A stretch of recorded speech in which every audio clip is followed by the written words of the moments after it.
سب سے اوکے پہلے اوکے چلو. میرا سوال یہ ہے کہ جو باغ فدق میں جو ہوا تھا، جب بیوی ہوں جو ہماری بتول جو تھی وہ جب گئی تھی ابو ہوں بکر کے پاس، تو ہوں انہوں نے حق کیوں نہیں دیا تھا انہیں؟ وہ جو ان کی جو جاگیر بنتی تھی جو اسی نبی لیے کہ پاک جو صلی لوگ اللہ ایک علیہ وسلم نے دوسرے کے اپنی مال پہ قبضہ حیات میں کرتے ہیں دی نا، تھی۔ حب دنیا کے لیے بھائی. کیوں ابو بکر امام کیوں بنا تھا؟ اللہ نے اس کو امام تو نہیں بنایا تھا نا. کیوں امام بنا؟ لوگ ایک دوسرے کے مال پہ کیوں قبضہ جی جی کرتے ہیں؟ ہاں، حب دنیا ہے.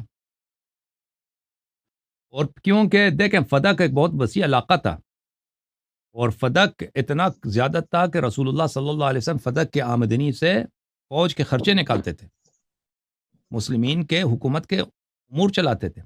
تو اگر یہ پیسہ اتنی عظیم درآمد اہل بیت علیہ السلام کے پاس رہتی، ابو بکر عمر یہ سادہ لوگ تو نہیں تھے، بڑے تیز لوگ تھے. ان کو پتہ تھا کہ اگر ان کے پاس بہت پیسے ہوں، لوگ پیسے والوں کے پاس جاتے ہیں، لوگ پیسے والوں کی حمایت کرتے ہیں، اور پیسے کی بدولت انسان وفاداریاں خرید سکتا ہے، حلیف بنا سکتا ہے. تو اگر اہل بیت علیہ الصلوۃ والسلام کے پاس مالی ریسورسز ایک حکومت جیسے جتنا ہو، تو یہ اب پورے عالم اسلام میں ایک ہی اپوزیشن ہے، حزب اختلاف ہے، اور وہ ہے اہل بیت علیہ السلام.